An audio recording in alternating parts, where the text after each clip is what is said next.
I'm excited about this episode of the Elite Recruiter Podcast. I have a special guest, Jon Brooks. And the reason why I'm excited about Jon Brooks being on the podcast is because we are going to talk about pricing your business for success, your business so that way you can win. And Jon Brooks is the absolute genius on the 1,000 different ways that you can build your business, but the right way for you to price yourself to win. So Jon, welcome to the podcast. Thank you, Benjamin. Great to be here. And wow, what an intro. I, I've had quite a few people recently hit me up asking me about having a focus on pricing and how you should set up your business. So it was just definitely a blessing to run across you on LinkedIn. So I'm so glad that we were able to connect and so glad that we could chat for everybody.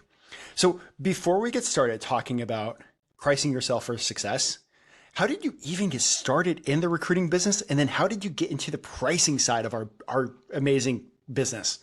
Yeah, most people get into recruitment. Very few people go recruitment into pricing. So yeah, fair enough. Almost 2 decades ago now. So after uni and then a bit of travel, I wanted to get into a good company. Meanwhile, I was temping, and the company I was temping for were like, "Hey, you could come and work for us." So classic. That was actually Reed, one of the biggest recruiting brands in the UK. And so that did lead to much bigger opportunities than perhaps if I'd been at a boutique. I was lucky enough, one of my early roles was to work with Alec Reed, the founder of the Reed Oh, Group. wow. So he founded it back in 1960. So he taught me a thing or two about recruitment and business. So that was definitely a handy start in life. I ended up doing a lot of operation stuff, building stuff for other consultants to sell. Okay. Working on our services, how we sold them, some marketing angles as well. And then when you create different services, you have to think, well, how are we going to price them? So I started doing more of that.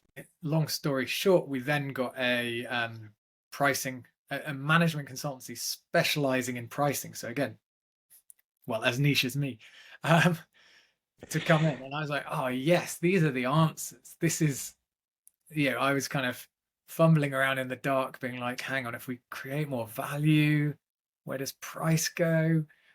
And they just had so much theory. They work with across all industries. So it's really about learning from other industries and applying them to recruitment. And then, when it came to the right time, set up on my own. So I now run a very, very niche pricing consultancy.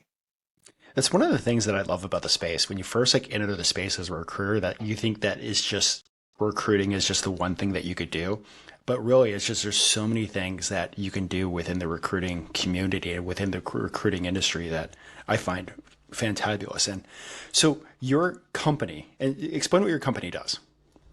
Yeah, so I now help specifically recruitment owners with their pricing strategy. Now I say pricing, some people, you'll have heard phrases like productization, tiered services, things like that. Obviously, it's not just saying, hey, can we hike our prices? As much as that would be great if we could. It's about, okay, well, in order to improve our prices, improve revenue, profit, what do we have to do? Well, we have to present our value really clearly, maybe differently. We have to stand out from the competition.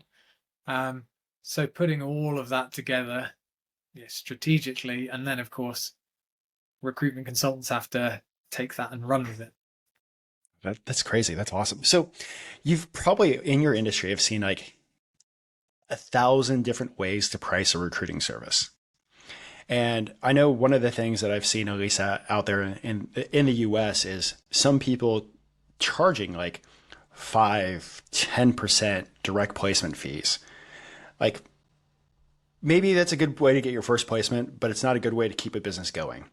Yeah. How many pricing structures have you seen across the entire industry and the entire space? It's a good point. The good news is, for anyone who's feeling a bit overwhelmed, that it's not thousands. So maybe there are thousands of possible models you could use, but it comes down to, recruitment is B2B sales. Um, it's consultative.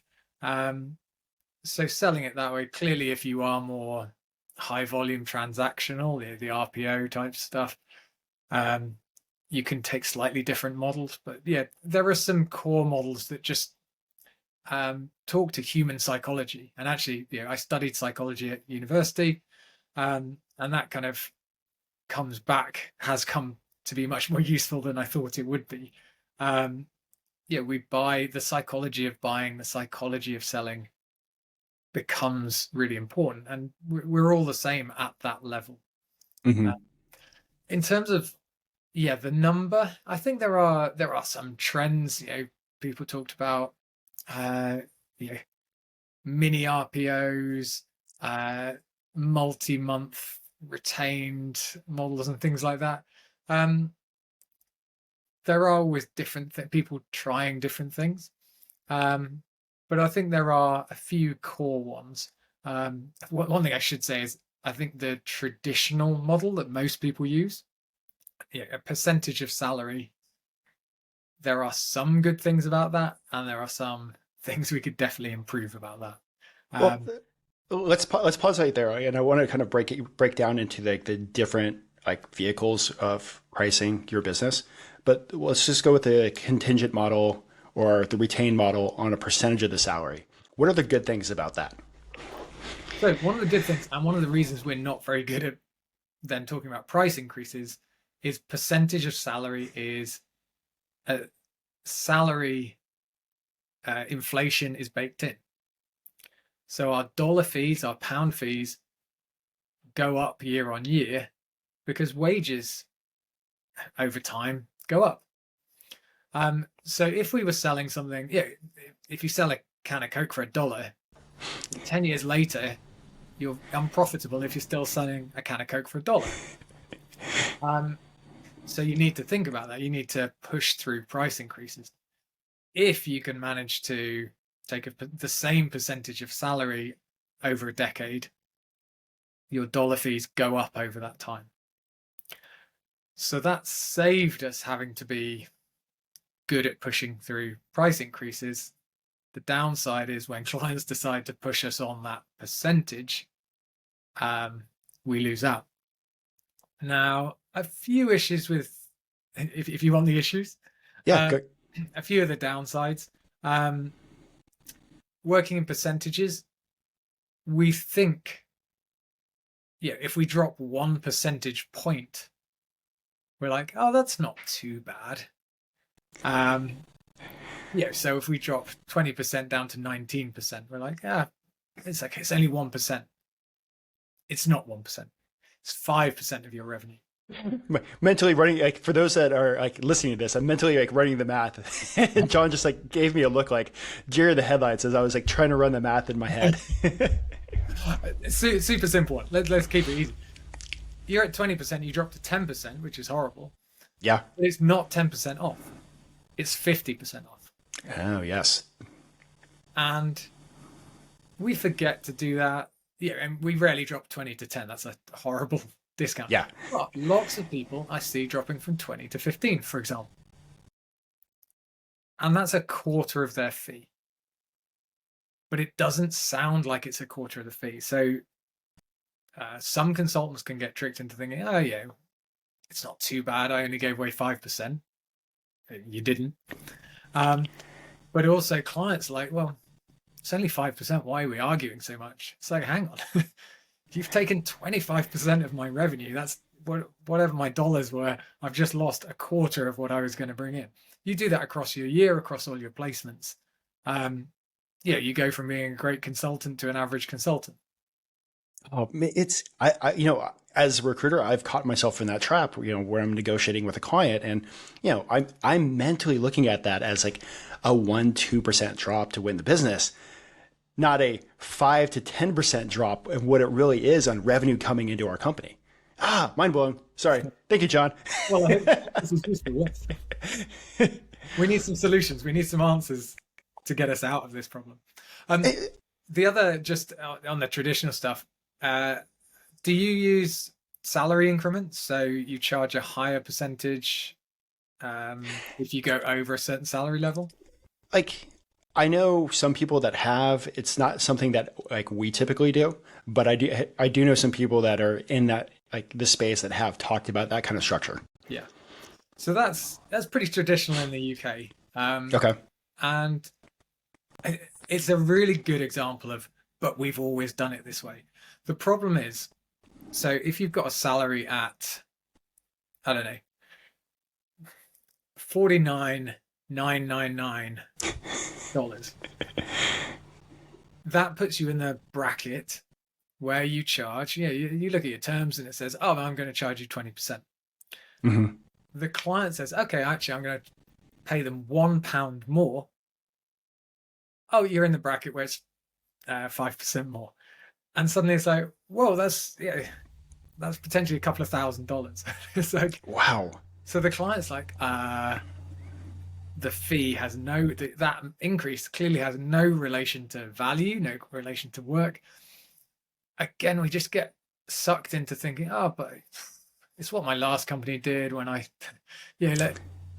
set up my own recruitment agency. I'll do the same as my old recruitment agency. It just, it goes on forever without us thinking, hang on, we don't want to have those fights with clients. There are smoother ways to talk to our clients about value and the relative price.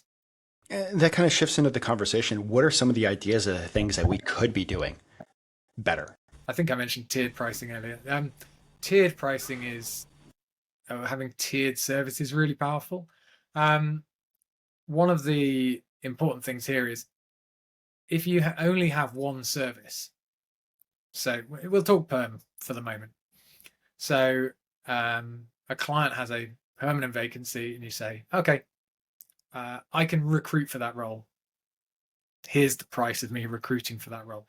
Very black box. You might explain what you mean by recruitment, but clearly you've only got one service, which is recruiting. By definition, you are one size fits all.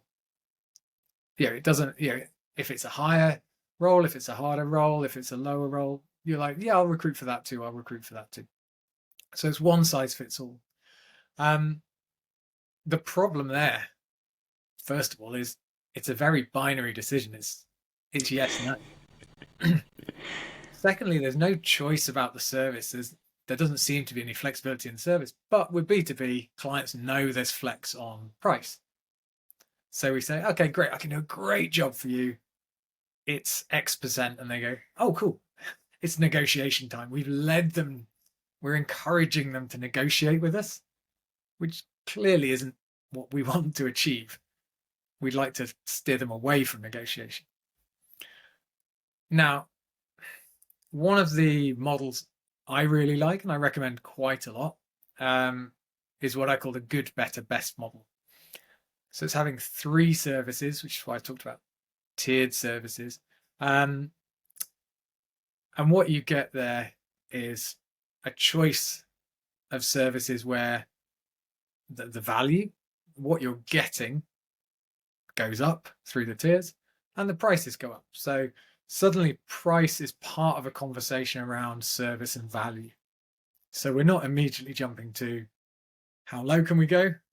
Let's negotiate. We're saying, oh, good question. What's the right service for us? So you're trying to guide. So the client is always going to try to negotiate most of the time. So you're really just using a good, better, best model to negotiate within those windows rather than a hard negotiation straight to your percentages. Yeah. So it really, good, better, best in negotiation terms is really powerful when a client says, oh, yeah, I want to work with you. I want to drop the rate. And you're like, okay, you can clearly see the less you pay, the less you get. Well, they say the more you pay, the more you get. So therefore, we're framing the whole conversation around, okay, you're telling me you need to pay me less. Well, I've presented my services in the format of price goes down, service goes down. And actually that captures some of the nicer clients, the better clients to win, where they're saying, oh, hang on, no, I want a good service. So say, oh, hang on, I'm not going to hit you hard on negotiation on fees. Let's work out value for money. Okay. Literally, how do I get value balanced with money? And so I got a question there. Like when you're doing the initial pitch, are you coming in with the middle tier, or are you coming in with the top tier, and then you're just going up or down? So it doesn't, there's a lot of research on this, which is handy. So it's nice to have the answers. Um, you should present all three. It doesn't matter too much if you start with the top one or the bottom one. There is specific research around something called anchor pricing, Okay. which is if you have three options and the client say, well, one of your options is double the price of your best option is double the price of your good option, your entry level option. Mm-hmm. That kind of sets an expectation. It's like, right, this is what expensive looks like to work with Benjamin Mena, right? Mm-hmm. Oh, that's expensive, and there are other options that are less expensive. So can you see there's a kind of you can relax into that and say, okay, yeah, maybe I need the expensive option, but Well, I'm also and relaxed that I might be able to find other ways to work with Benjamin. real quick, I just want to throw this out there for the listeners. In the show notes, I'm going to have a link for John's Substack, where John does an incredible job breaking this down on a weekly basis. But because I know I feel like I can't capture everything about pricing in this conversation, and I'm excited about this because it's really like it's opening my eyes, and I think it's going to open the eyes for a lot of other people too. So make sure to sign up for his email Substack. That'll be in the show notes. And then, okay, flipping back to this, can you give some like good ideas of what a service would be between good, better, and best? Yeah, it's a good point. If I just put it into context first, and I try and do this in the emails. Thank you for the plug. Um, there are I talked about learning from other industries. Now, good, better, best is relatively new to recruitment. But if you think in a B2C sense, as a consumer, we see it all the time. So if you're buying insurance online or any software online, they're going to give you choices and levels and tiers, right? Um, and insurance is quite dull. They always go bronze, silver, gold. There's not a lot of flair or imagination to it, but it proves the point. Um, uh, international airline travel is a good example. So you've got first class, business, club, some kind of premium-y thing, and then economy. And what you've created on any of those things is trade-offs. So for people who are purely cost-driven, if you're a student trying to fly from New York to London, they can give you a menu of a million things that you'd love, but you haven't got the money. You're going economy. You're going to even give trade-offs. You're going to buy at the cheapest time. You might buy early to do it, or fly at a bad time to get that price down. So you're cost-driven. That's fine. Some people are like that. Same with our clients. But once you've got some money, when you've got those tiers, it becomes about trade-offs. So you start thinking, well, hang on. So I'm pretty tall. You can't tell online, but so I'm always like, well, legroom. How do I fit into an aeroplane without paying too much? But I'm willing to pay a few $100s more to be able to stand up at the end of the flight. So it's that kind of trade-off. The deep answer is, for bringing it back to recruitment, you've got to understand what your clients value. And I'm a big fan of finding your niche and really doubling down on it. And when you then apply that to things like creating levels of service, you can really understand, you really know who your audience is. And you can say, look, this is important. So as an example,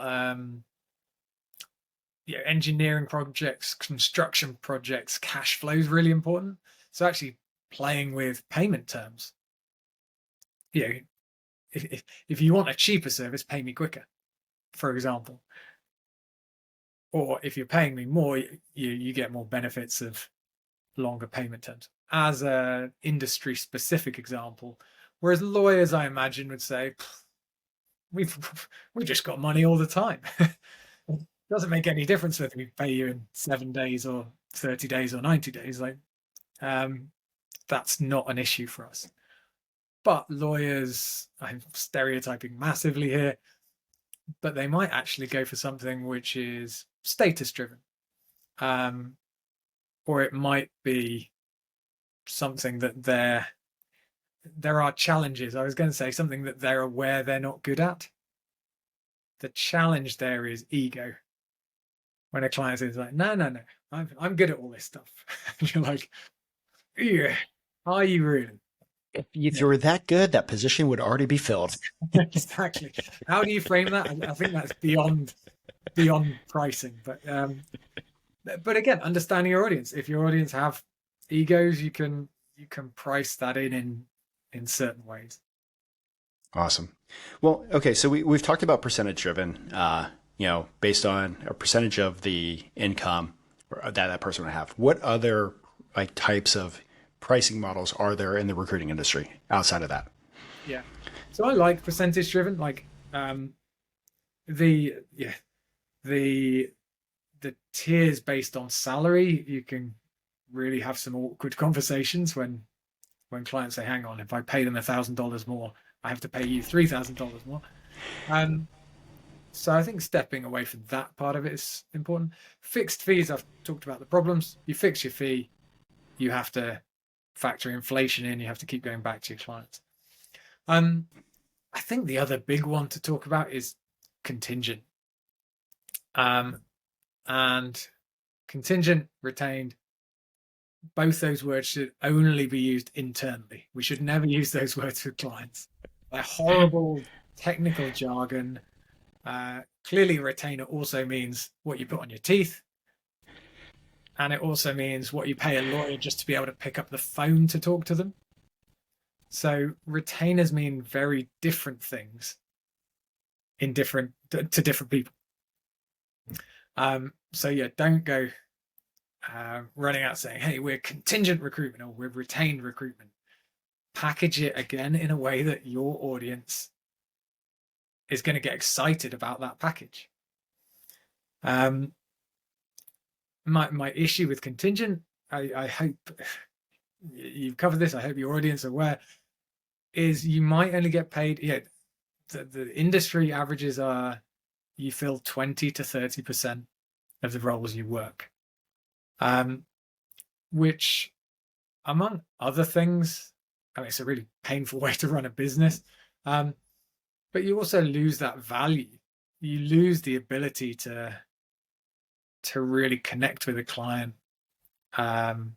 commit to them. They're not committing to you, so you can't commit to them. So you can't give them the highest level of service. So therefore, coming back to price, it's hard for them to appreciate, oh, I'm paying this price because I get such a good service. It's like, well, hang on, if you had to give everyone an exceptional service just to fill one of 5 roles, it's exhausting. I know it's normal. It's industry standard, but it's exhausting, right? Yeah, 100% on that. Sorry, just nodding away. So I think a lot of people get, you see it on LinkedIn, a lot of people get stuck between, oh, contingent's good, maybe retained's good. People then get sucked into like,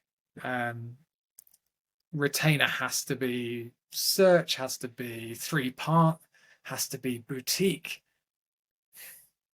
For me, from a pricing perspective, a retainer, so let's just define that, part of the fee being paid up front is just how most other industries do things. And they don't make a song and dance about it. They don't give it a brand. They don't call it, hey, you're getting my retained service. You're getting my pay me here and then here service. They just say, yeah, you get my service and I'll invoice you when I invoice you. And so I think like I kind of like a few years ago, I heard the perfect like rebuttal to that. It was like talking about CPAs and yeah, taxes in the U.S. are just out like, all over the place, disaster. There's like so much that goes on. Would Yeah. you hire four CPAs and then only paid the one that was the best one that got you all the write-offs? Like it doesn't work that way everywhere else. But we just, oh yeah, cool. Like I know you're with like 17 other recruiting firms. Yep, yep, agree to the rates. I think I saw somebody yesterday. They got a rebuttal at 60-month refund. Wow. 60 months. Jeez. Like, I mean, I don't know what to do with that. If you're giving them equity, if you no, even if you made them CEOs only last 3 years on average. Like, yeah, no, But yeah, back to what you're saying about going into retained, like, it really is like we are the only industry where we are, as a community, willing to go work for free so much of the year. yeah, yeah. And well, there are famous other examples. No win, no fee lawyers, um, which certainly in the UK they only take on pretty bad cases, and you don't expect much from them. um, I it's think it's the ones in the US are like they take like 40 or 50% of the win. right, yeah, and that's the other option. Whereas we don't even do that. We agree to 15, 20%, 25%, and it's like, yeah, yeah, maybe I'd be less worried about contingent if we were taking 50% of the salary. Um, so yeah, it's just it comes back to a much bigger point about valuing our service. Um, and recruitment is a really valuable service. You can't have a successful business without people. You read any famous CEO's autobiography, Steve Jobs or whoever, they all say, "Oh, the most important part of my business, part of Apple or whatever, is the people." And often the CEO says the most important thing for me to do is to hire the right people, to get the right people around me and to get the right people around them, and so on. So I think at the top, our clients are saying, yeah, we know we need the best people. But somehow it comes to actually then them bringing in an expert at hiring the best people for them. And there's a disconnect, and they're like, oh, I don't really value what we do. Maybe we don't, as recruiters, we don't always value what we do. So we end up agreeing to big discounts or to work for free. Well, before like we jump into like the next part of the podcast, what are some actionable things that recruiters can do right now to start adding value so that way they can work on increasing their fees? I think, yeah, it's a good point. Adding value can be important, but I think you probably have that value in your service already.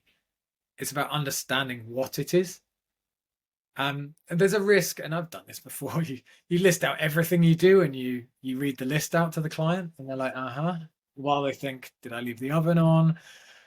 My finances are overdue. Well, yeah, whatever's on their mind. It's about engaging them with the one thing that's important to them. So again, spending that time to work out what your clients value, what their biggest pain point is.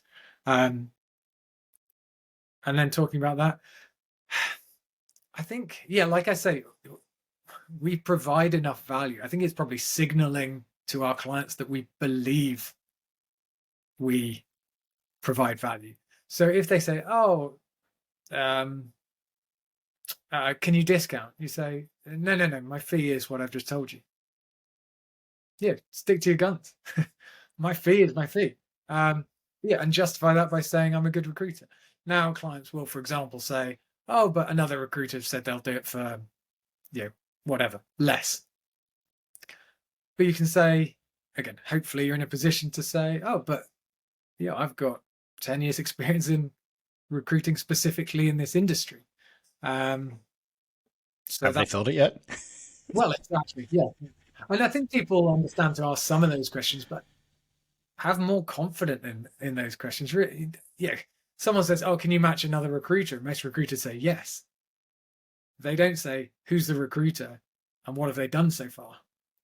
And actually, those two questions, they might say, "Oh yeah, it's some kid in somewhere else," um, and I mean they've had it 6 months now.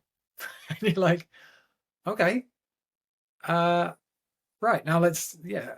I think I can justify why I don't have to exactly match someone who's got less than 1 year's experience and hasn't filled it in 6 months. For I, example. I, I love that your answer back on adding more value is understanding the value that you already add. Because I think that's one of the biggest challenges that many recruiters constantly have is understanding what they bring to the table. And it's so normal in our world what we're bringing to the table, but for somebody outside of our world, like you're saying, we can easily break down what we're doing, pick it apart, understand what we do, and actually find a way to repackage that to add that value. And just to pick up on that, yeah, that's a really important point. People then say, "Oh, don't we all do the same thing?" And clients try and push that on us. Oh, you're all the same. I run an exercise which we won't go into now because it's 47 steps, but well, 47 points. But I break down the recruitment process. So 7 stages for me, 7 stages each with you know, 7, 8, 5, 6, 7, 8 points in each of those stages. And you can approach those in different ways. Now they're not binary, but even if you just said they're binary, like okay, stage one, are you the kind of recruiter that does this or this? Now you do that 7 times for each stage. You get to the point where, yeah, you have around 50 yes, no questions.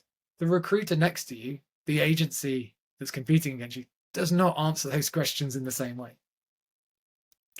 So clearly, you don't want to sit down with a client and say, hey, here are 50 things I do.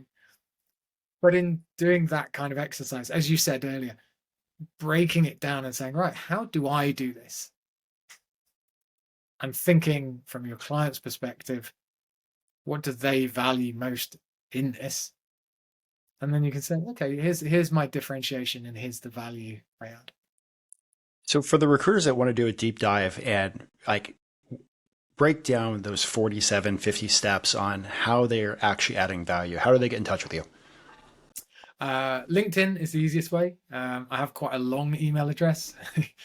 You can write it out if you want, but yeah, LinkedIn. So Jon Brooks, Jon.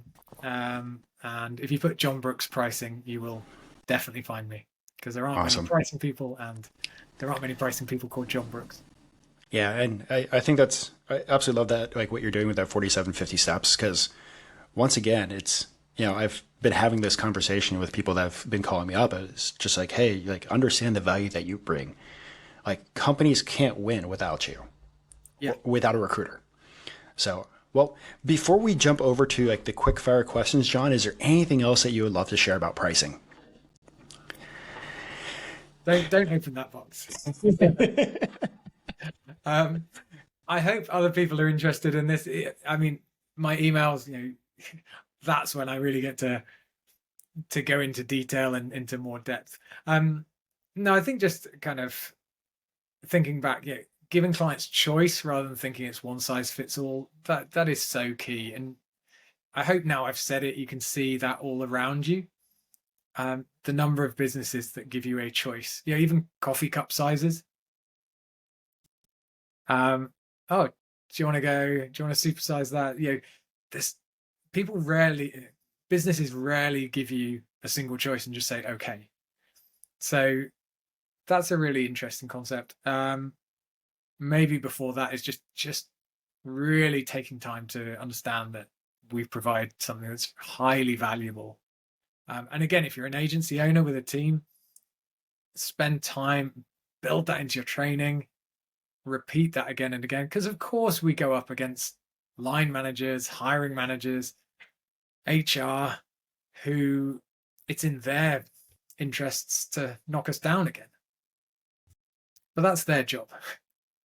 Our job is to make sure we're confident in what we do and we understand the value in what we do, which is clear. We just need to not forget it. I absolutely love that, John. Well, John, let's move over to the quick fire questions. And real quick, when I say quick fire, it doesn't have to be a quick answer. I'll try and make them fairly quick. I think I had a guess one time when I didn't explain that part. I ended up having like 3-second answers for everything. I was like, wait, like we're Nice. talking about adding value. Yes, no, maybe, yes, no. Yep.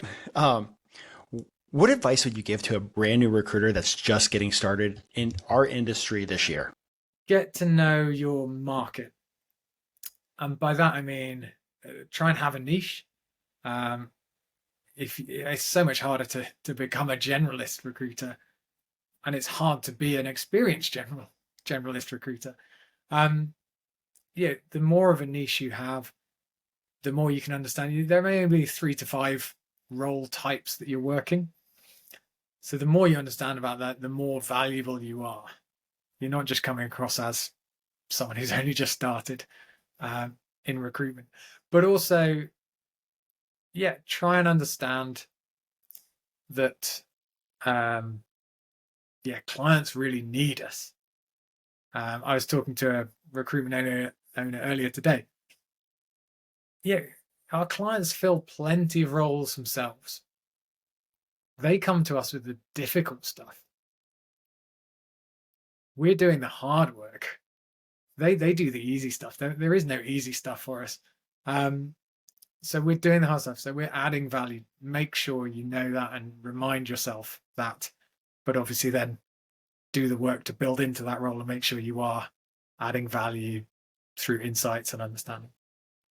Awesome. It's the same question, but for somebody that's been around the block, we'll say 5, 10, 15, 20 years. What advice would you give to them to continue to have success or to start seeing success? I think that comes back to the kind of percentage points and discounting and potentially matching competitors. First of all, you've made it. If you've passed 10 years, even 5 years, you've made it. You've done that really hard work. You deserve to get paid for it. And not just in terms of clients coming back to you, giving you roles at discounted rates, but actually saying, no, my fee is a little more than if you went to someone else. You be confident, again, your value as a 10, 20-year recruiter is you really know the market. You have done this before. So you've placed those people. So you can confidently justify saying, to work with me might cost a little more than it costs to work with someone else. And you don't need to overdo it. Clients can pick up if you've got 20 years experience. They will see that, they will understand that value. But yeah, if you say, I've got 20 years experience, sure, I'll match anyone's rate. You've just devalued all that experience and devalued your service. I absolutely love that. Once again, it's understanding the value that you bring. Has there been a book that's had a huge impact on your career? Yeah, you sent me that question, and obviously I've got a load of pricing books. I think I'm not going to recommend everyone goes out and read pricing books. They're pretty niche and maybe go into too much detail. A great book that I would recommend for recruitment consultants is picking up on the second half of our job title, consultant. So Alan Weiss, $1 Million Consultant. And he's talking to anyone who is a consultant. His definition is an expert in what they do who advises and helps other businesses. We are recruitment consultants. Now, I'm a big believer we should really double down on that consultancy. It's a really good concept about the value that consultants bring. It's also got some really good, I mean, I am a consultant. I've used it and I follow his tips. yeah, literally how you behave. I mean, this doesn't relate to me so much, but he even has here's my step-by-step guide. If I'm flying to a different continent, or yeah, he's in the US, so he would fly to see clients in New York, for example, and he's like, here's how I invoice. Here's how I expense the airplane if I'm going to see two clients. I hire a car with a driver so I can turn up looking like a $1 million consultant. Um, Not in a flashy way, but yeah, that's part of his package, and that's him presenting that he is valuable. So it's both a really good big picture, inspiring book, and then just has some real step by step tips on you should do this, you shouldn't do this. So yeah, a good one. Awesome. Phenomenal. What's your thoughts about AI and the future of recruiting? No idea. That's my quick fire answer. um, I try and read better experts than me who talk about it, and I don't know, something's going to change a lot. Um, I think ah, you can see I didn't prep this one. I thought about the book. Um, the the importance about AI. AI is tech. Let's take it as tech. LinkedIn is tech. Every hiring manager has access to LinkedIn. Hiring managers are awful at using LinkedIn for hiring, which is why they come to us. We think it's really easy. We provide a huge amount of value in the way we use LinkedIn. So that's something to think about. AI can be considered in that way. There will be tools. Yeah, we're not individually going to design something that's AI powered, but LinkedIn or Google or whoever will create some AI tools that are useful for hiring. Is the hiring manager who doesn't spend the whole day hiring going to say, great, yay, more tools that I have to become an expert in for 10% of my job? No, they're going to say, oh, I wish someone would do this for me. So I think we have to keep an eye on how can we bring those tools in and present them to clients in a way or present the outcome to clients where we're saying, look, we can add even more value to you because we're experts at harnessing this technology. Awesome. And kind of talking about tools, do you have like a favorite rec tech tool at the moment? I've had this question a few times. My go-to answer is still Calendly. Like, without Calendly, it's a back and forth. You send an email to a client or someone else you want to meet up with, and they're like, oh no, could you do half an hour early? Oh no, I can't do it. Oh, another client's just come in. No, that's not there. Like 50% sometimes, yeah, certainly at pitch stage, 50% of communication ends up being about, can you do half an hour earlier or later? Calendly is just like, hey, Calendly knows my diary. Pick a time that is currently free that also works for you. Job done. So it feels like 50% of my interaction with clients used to be scheduling, and now it's less than 1% of my time. I'm talking about valuable things. That's awesome. Phenomenal. This is for you, John. What do you think has been a major impact in your personal success? I think I was pretty fortunate working with Sir Alec Reed now, who was knighted for his business work and his charity work. That gave me a huge, kind of such a high level view of business success. So clearly I am not building a recruitment giant or a pricing consultancy giant. But it gave me such a good perspective on what success is, and also helped me understand people who run big successful businesses. Which, as I say, you can also get that by reading biographies of CEOs and things like that. Listening to podcasts, videos, whatever. But yeah, that kind of personal experience was huge. And then the experience of then working with a management consultancy that happened to specialize in what happened to tie into what I was doing that then I ran on. It feels pretty fortunate turn of events for that. Phenomenal. Well, and this is one of my favorite questions, John. If you can go back and like have a cup of coffee with yourself at the very beginning of your career, what advice would you give yourself? So I'm pretty happy with how things are turning out. If I mapped it out, mapped out my kind of career journey, it looks it goes from place to place. So I think the advice is, take those opportunities.